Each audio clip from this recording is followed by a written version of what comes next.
Okay, welcome. This is good. My name, Mera Na, Gurujodha Singh Khalsa. I'm from Bakersfield, California. Now I know I have to be close to be on SikhNet Live. All right. So today's presentation sounds like I unblocked the mic. Okay, I don't know what I did. I just waved my hand in front of my phone.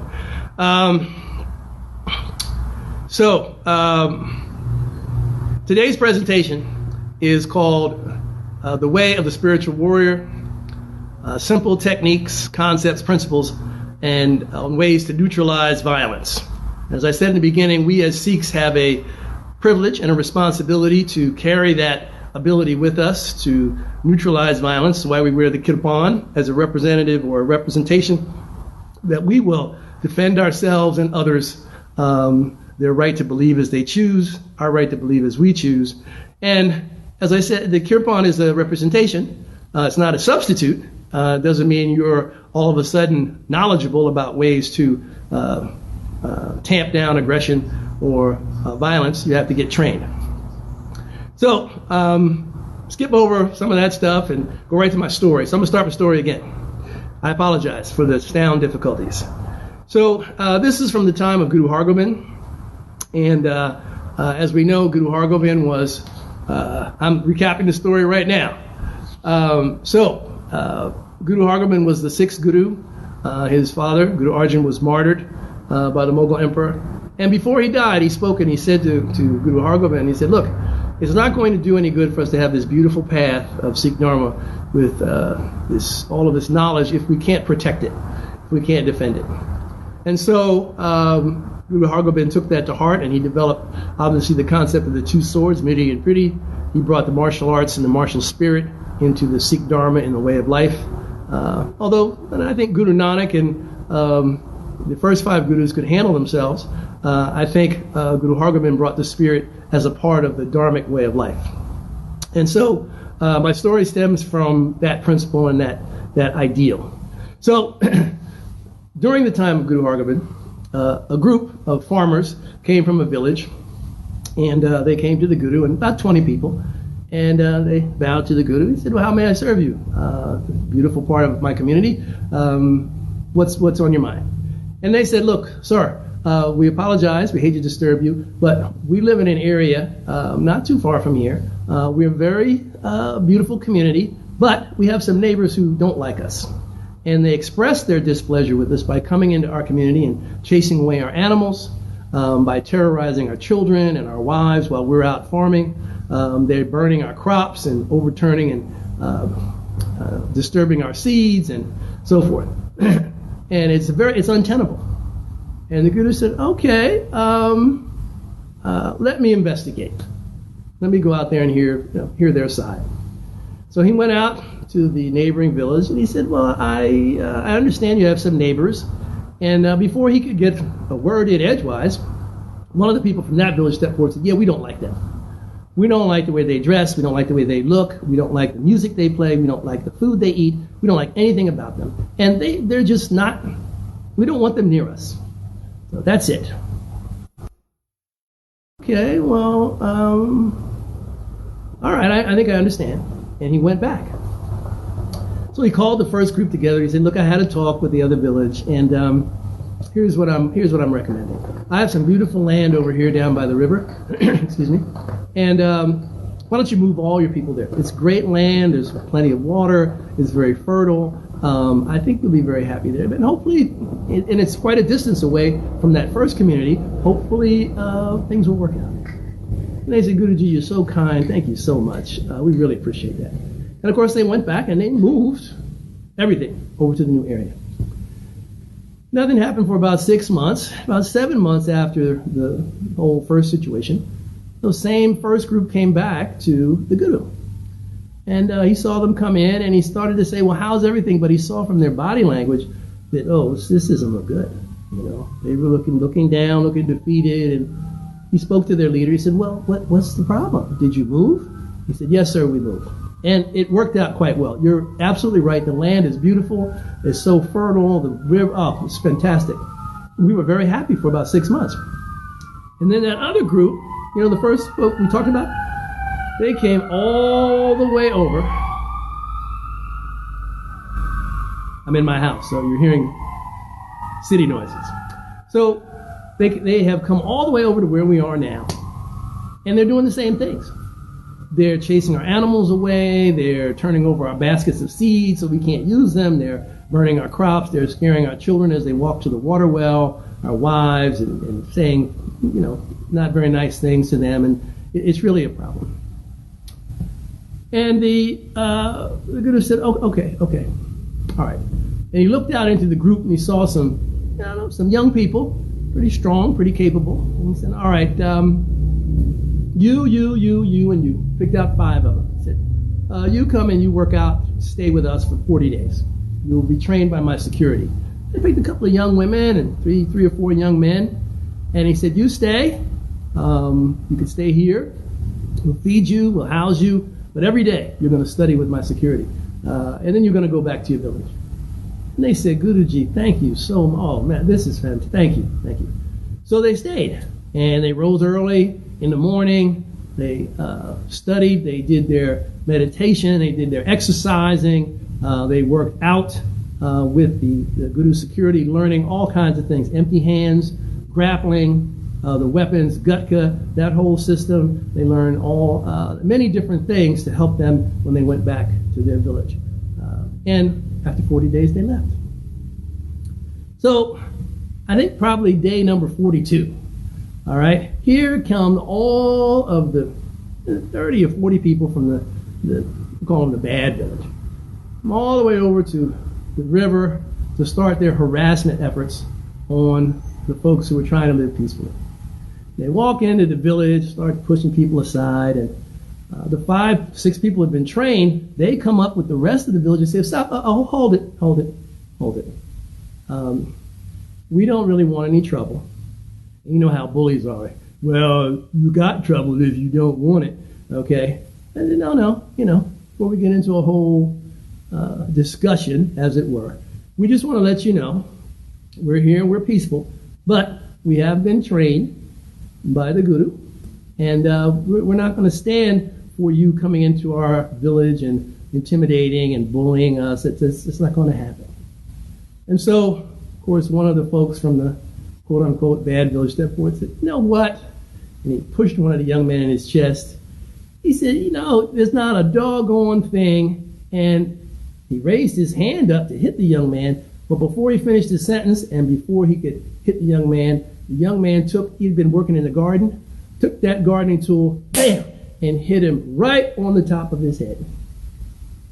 Of course, that went out. And the rest of the bully group saw that, and they said, they went over and got their friend and started to drag him away. They said, don't make us come back. Folks at the village said, that's okay, go on, there's no need for you to ever come back. And of course they did. And I like that story. Because the stories that come from the Gurus, I really relate to them as things that happen. So I'm sure that those series of events or events like them happened during the time of Guru Hargobind. But the takeaway from the story for me is a multiple level of things. Number one, when you have an altercation and you have a difficulty, first thing, try to settle it peacefully. Walk away. That's what the Guru had them do for, you know what? Just leave. If you're able to leave, words can hurt you, okay? Somebody talking about your relatives or talking bad about you, that can't hurt you. There's no injuries that can happen from mere conversation, right? And so sometimes the easiest way to avoid a confrontation is just to go in a different direction.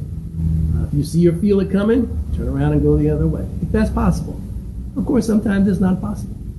And that's what the second time they tried the first approach, tried walking away, tried to avoid the confrontation or confronting the individuals. Didn't work.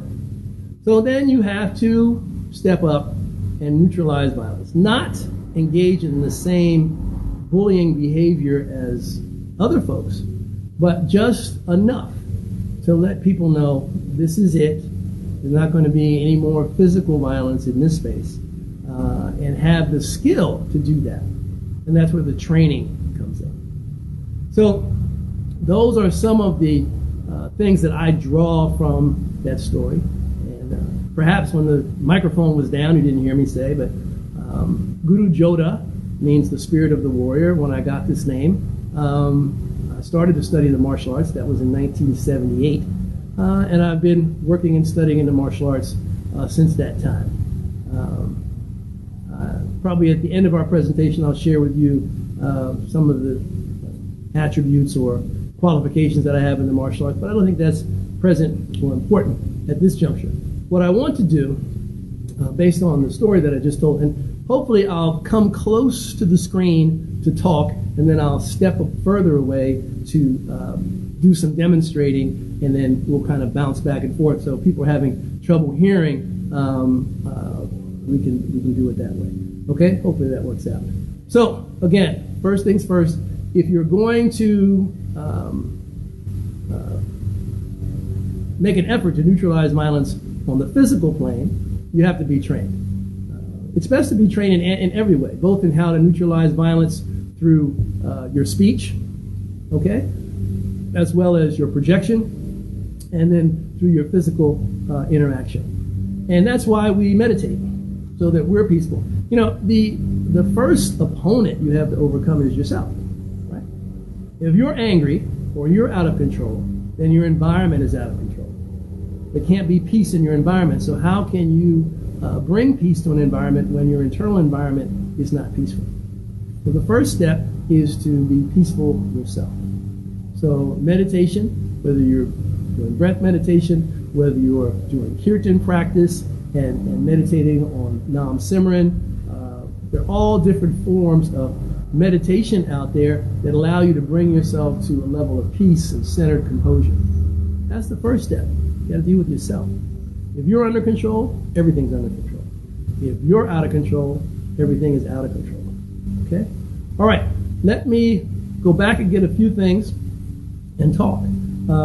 So we're going to take a look at the system that I developed based upon my certification in Kempo Karate, which was brought to me, and I studied with a gentleman by the name of Ed Parker.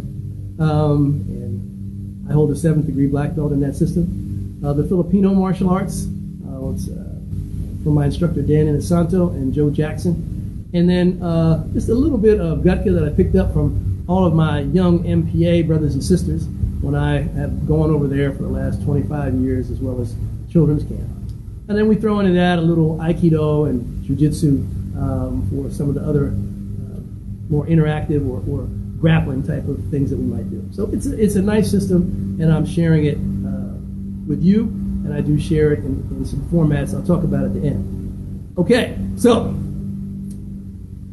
let's talk about being Sikhs and kind of the functionality of what we do. First of all, we know that we have our 5 Ks, right? We have our Kesh, Konga, our Kacheras, okay, our Katha, and our Kirpan. Reach around here, here it is. Our Kirpan. All right? And each of these is not only symbolic, but functional. Am I correct? So, we don't cut our hair because we want to be organic. There are certain energetic principles that go along with uncut hair. If you understand those, then you don't cut your hair. We have our Konga, so we make sure our hair is combed every day and that we're well kempt, right? But it also affects our magnetic field when our hair is well combed, okay, and that we place it on top of our head in a rishi knot with a hair tie, and we consolidate that all with a turban, so we're identifiable, all right? So people can look across, oh, there it goes, a Sikh. And once they find us, we want to make sure we have skills, so all the things that they're expecting of a Sikh, oh, he'll know what to do, he'll know how to handle this. We want to make sure that we deliver on that, okay, because that's kind of our brand identity, right? Okay. All right, so, and we have this turban which consolidates the 26 bones in our skull, so our head is literally, we keep our head together, okay? And we have our Katha, which is our unbroken circle of steel with our Creator, strong as steel, steady as stone, okay? That's our relationship with God. All right, we have our Kacheras that say we're going to keep ourselves in a mindful sexual orientation, all right? If We have a spouse, that's our spouse. Every other woman or man is either our father, brother, son, or mother, daughter, sister. Okay? And we have our Kirpan, which says, look, if I have to, if I'm forced to, I will step up and defend myself or defend others. Now, forced to me means, well, if somebody's talking bad about your mom, no, not time to take your Kirpan and use your Kirpan. Kirpan is something that's about life and death. It's about right and wrong. It's a very serious and significant situation. So, and in many instances, we're challenged with, okay, can we take our Kirpan here? Do we do it there? And I know about that. I'm not going to advocate when you should and all the rules. Leave that alone. What I'm going to say is, you need to be the Kirpan. Okay? Not only have the physical article of the Kirpan, but be the Kirpan. You yourself, your projection, your capabilities need to be that instrument that can neutralize violence. And there are many ways to do that from my perspective. So always have something that you can utilize to neutralize violence. Let's take, somebody said, what about a 9mm? Well, I'm going to leave the choices up to you. I'm going to go in another direction, okay?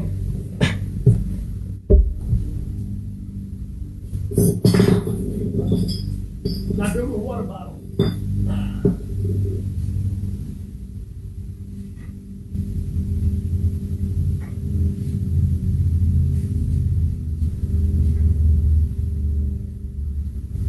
Okay.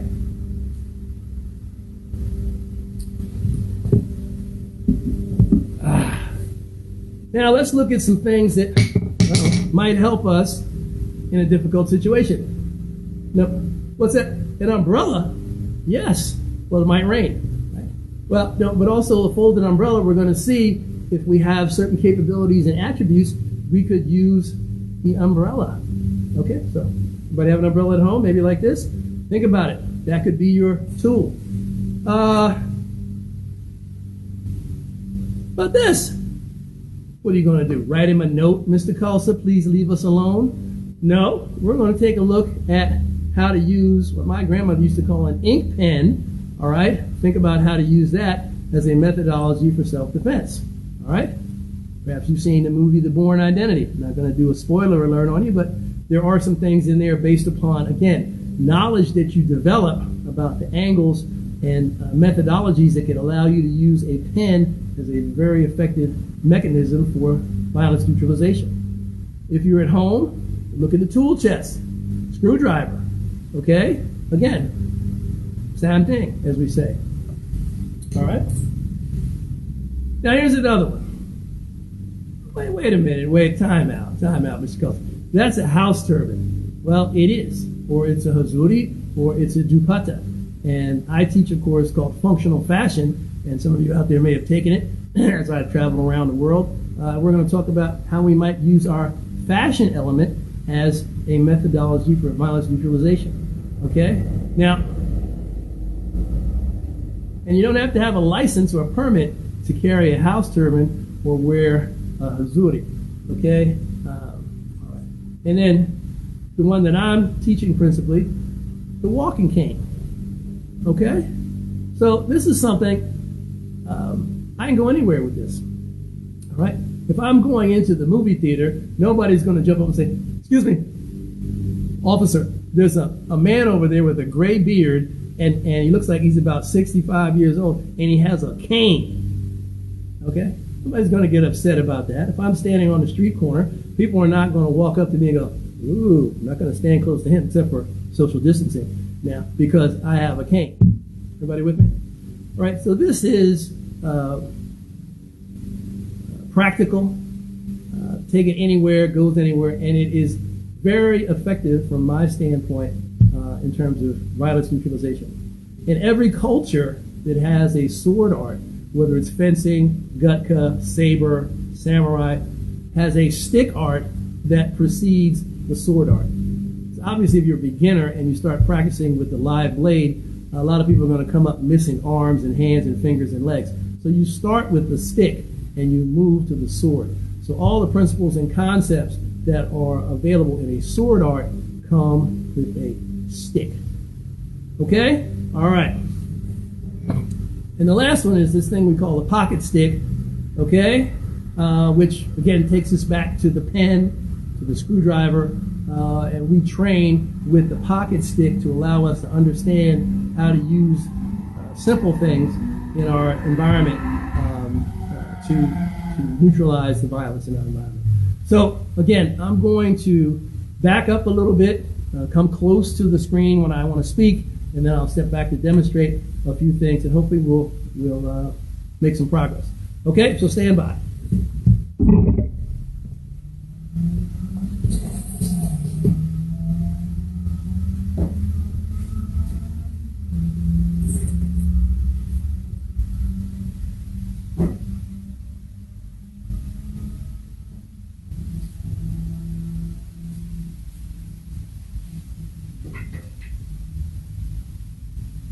All right, I'm going to try to talk loud so everybody can hear me. Look at the bottom of the screen. If you can't hear me, put something down there and I'll try to change it. All right, so the system that I work with, very similar to a lot of different systems, but it comes from the Filipino martial arts. And when we talk about using the various things that we talked about, we look about angles. We talk about the plus and the X. Everybody see that? We have a plus and we have an X. So we have 8 primary angles that we're working on. We also work with a circle, right? Because in our martial arts, what we understand is where a straight line ends, a circle begins. Okay? So circles and lines are very important, and understanding how they fit together allows you to flow and master what it is you're trying to do. Okay? Now, we're working, for the most part, on what we call the clock principle. Okay? Everybody seen the clock? You've got 12, 6, from my perspective, 3 and 9. So you have a vertical line and you have a horizontal line. Everybody see that? So you have vertical and we have horizontal. We have palm up and palm down. Okay? So let's just take a look at that. We'll utilize our man Bob back here to help us do that. All right, here's the vertical. Okay? That's vertical. But you see that? Step a little closer. That's vertical. I can hit the other way. All right, so we're going up. There's the opposite direction. Okay? We talk about horizontal. Here's horizontal. Do that one more time. So there's horizontal. So we use these to train with. Okay, but then we go to the things that we might have to use in reality. So when I talk about utilizing the cape, it's obviously longer, it's heavier, several different ways you can grip it. 2 hands separated, both palms down, all right? What we call the baseball grip, all right? Can I see that? I don't know if cricket has the same grip. You guys have to tell me. I think you guys do. So the cricket grip, we'll call it that too, okay? All right? And we have a single hand grip, like we do our smaller sticks. But that's a little, that's harder sometimes if you haven't been training with kind of a heavier piece of material, okay? But if we look at what we can do, all right, we can move that stick in the same way we did the smaller sticks, right? There's your up and down angle. You want, right? There it is. Okay, it's coming right down. You come across. Come across. Did I see that? One more time. Cross. Down. I can come up. Boom. So again, we're talking about the angles that we're using our methodology of violence neutralization. Okay? And no, it's not a 9mm, but I can't go everywhere with a gun. Sometimes it's difficult to go everywhere with your kippon. Okay? This, however, I'm good. All right? So you can always have this. You have it in addition to your kippon. It's non-lethal for the most part. Okay? All right? And so again, one of our principles and concepts is we don't want to add violence to a violent situation. You want to reduce the violence or eliminate it. All right? Certainly, if I have the ability to break your leg and remove your eye and break your jaw, yeah, okay. But do I need to do all that in order to resolve the situation that I'm in right now? I might, but I might not. So I need to have the ability, the skill, and the consciousness of when to use my martial arts and to what extent. Okay? All right. Now, so we did our small sticks, cane. Well, wait a minute.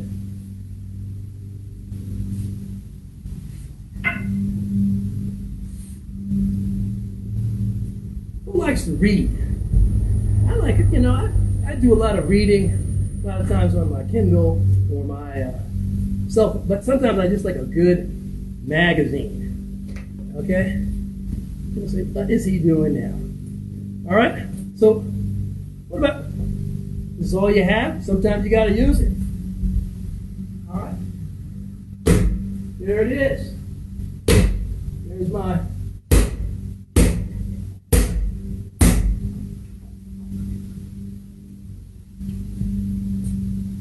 rolled up magazine. Very effective and very painful. Okay? All right. So, those are some ideas about how to utilize the first set of angles, the plus, the vertical, and the horizontal. All right? We take a look at our pocket stick. Okay? We'll look at that in conjunction with the other angle, the X. Okay? So let's recall we not only had the plus, but we have the X. So we have a downward diagonal and an upward diagonal. On the other side, we have a downward diagonal and an upward diagonal. So I have down and up and down and up. So those are those angles. If I look at the clock again, remember we had 12, 6, from my perspective, 9, 3. Now we have, from my perspective, 2 o'clock going down to 8 o'clock. 10 o'clock going down to 4 o'clock. Everybody with me so far? Okay? So I have 12 and 6, 3 and 9, 2 and 8, 10 and 2. Those are the 8 principal angles that we look at. Now, guess what? Interesting factoid for you. Those 8 angles are the angles that we strike on. Those are the angles that we block on. And look out, if you take that and throw it down on the floor, those are the angles that we can move on. Okay? So, basic principle and concept is if you can deal with what's in front of you, what's behind you, what's straight off to your right, straight off to your left, what's 45 degrees in front of you, and what's 45 degrees behind you, unlikely somebody's going to drop out of the sky or pop out of the ground. If you can deal with your space in those 8 directions, then you're good to go. Because many times you have multiple opponents, not just single opponents. Okay? So, let's take a look at the X now. As in X marks the spot. All right. So we have our X, right? You come up, go down. Come up, go down. On the other side, down. Come up, down. Come up, down. All right? So, and all of these angles can be used with all of the things that we looked at today.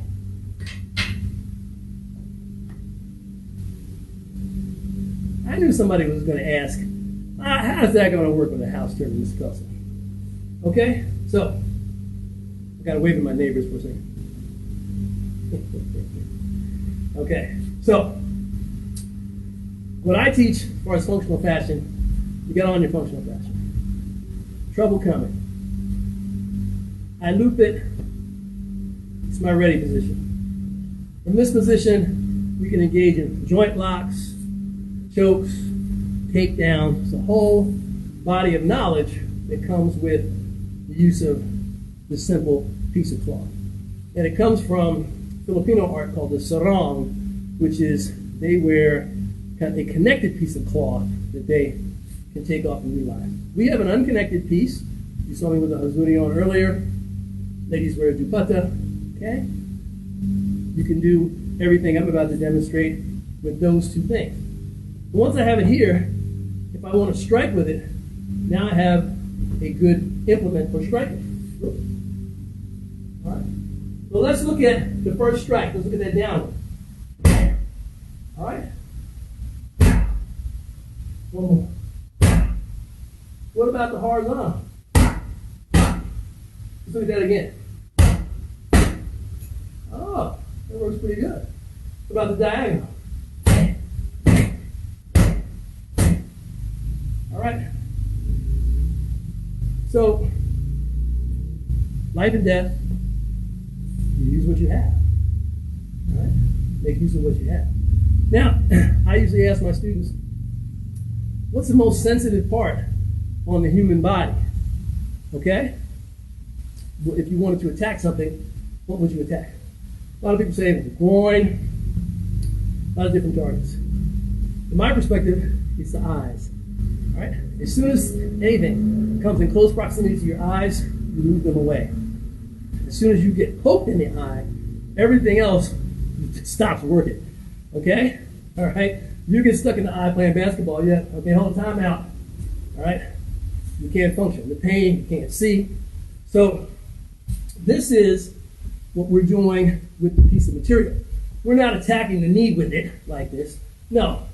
We're attacking the face. Bam. Okay? Flicking it to the face. Or hitting on that angle. All right? That'll give us an opportunity to perhaps get away. But again, you want to have, going back to my friend there who asked about the 9mm, if you have a 9mm with no bullets in it, not much use. If you only have one bullet in the clip, well, you're not making full use of the weapon. You want to have 17 in that chamber, okay? It's the same thing here. You just don't want to know this. You want to have some other things that you can utilize, all right? So, question might come up. Oh, Mr. Khalsa, what if you went out, you forgot your cane, you left your kirpan in the car, and you forgot to read your newspaper, you didn't have that, what could you use? Well, I get that question a lot. Sometimes I just have to sit down, slip off my shoes, and put the shoe on my hand, because what? Okay?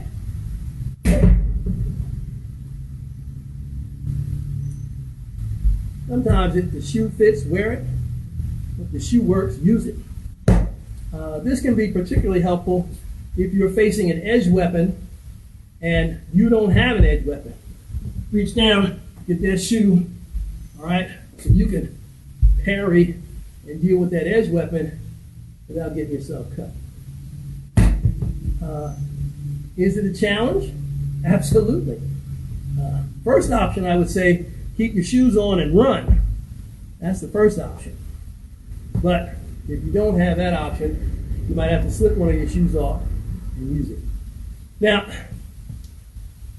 kind of wrapping up a little bit, all the things that we've looked at as far as simple tools, okay? We can make use of our empty hands the same way. So, if we look at our hands, we have a variety of weapons we can form just from our hands. Look at our wrist, our elbow, our knees, our shins, our feet. We have a whole lot of different ways to protect ourselves and protect others. But you have to be trained in it. You have to know how to do it. Right? So again, points up the importance for training. But when I look at my hands and the configuration of my hands, I have my hands open. Right? I could use the knife edge portion of my hand, the traditional karate chop. I could use the rich hand force of my hand, which is kind of a reverse karate chop. I could use the fist. I could use the hammer fist. I could use the reverse hammer fist. Okay, my hand is open. I could use the 2-finger eye poke, the 1-finger eye poke, the 4-finger eye poke. So, the thumb poke. Okay, I can strike to the throat with the web of my hand or with a half fist. So, a lot of variation in terms of how to utilize some very simple things. If we take a look at our angles,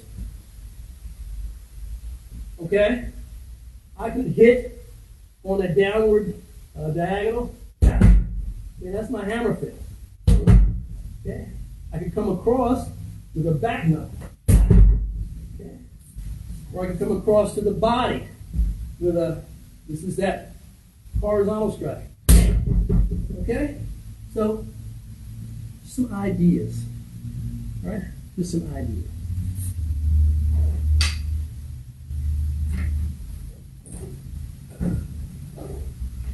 All right.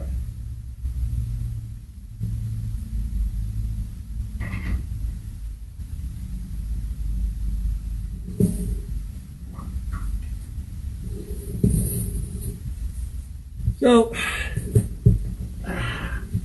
back to our original thesis or concept. Okay, nobody is going to become a master after one afternoon on SikhNet. Not going to happen.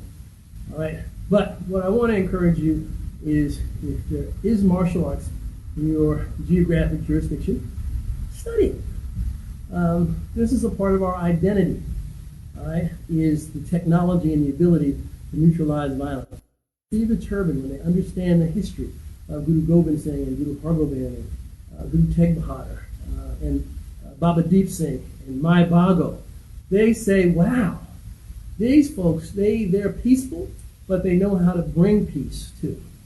So we have to deliver on that. Okay?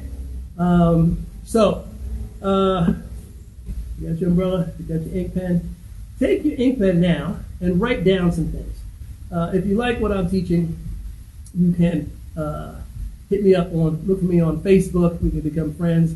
Send me a personal message, and I'll get you the information about how to get on WhatsApp, so you can be a part of my WhatsApp video group. I have students all around the world, and every week I send them a couple of lessons in this art by way of WhatsApp. Boom, it goes out. Simple things, 5-6 minute video, things you can practice. It's not formal training, okay? I do have that too, but for the most part, informal to help develop some of these skills. I also have some things for children that I just started called Sticks for Kids. So if you're trapped at home with your kids and you're like, ooh, I wish there was something these guys could do, I have some, or that you might want to do with them, I have some things I'm putting out for that. So SikhNet has my information. I see a lot of people. Oh, you put it up. Good, thank you, sir. So go ahead and reach out. Very privileged to do this today. I want to thank Gurujodha Singh for setting it up and ask him to forgive me in advance for all the times that I confuse him with his brother, which is his twin brother. But he's my main man, and SikhNet is doing so much great work for the Sikh community for so many years. Guru Mustik, Gurujodha Singh, all of the associates and folks I know over there, the board. So this is, again, a privilege for me to be a part of this. So that's going to conclude it for me. I don't know if people have any questions that I can answer. Let me get close to the screen. I think I have to scroll up. So we'll take a couple of seconds. If anybody has any questions, I'm happy to answer them.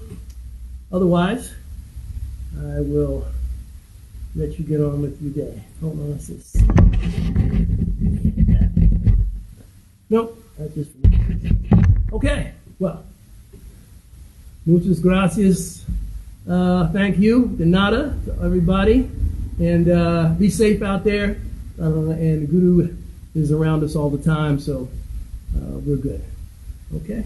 Waheguru Ji Ka Khalsa, Waheguru Ji Ki Fateh.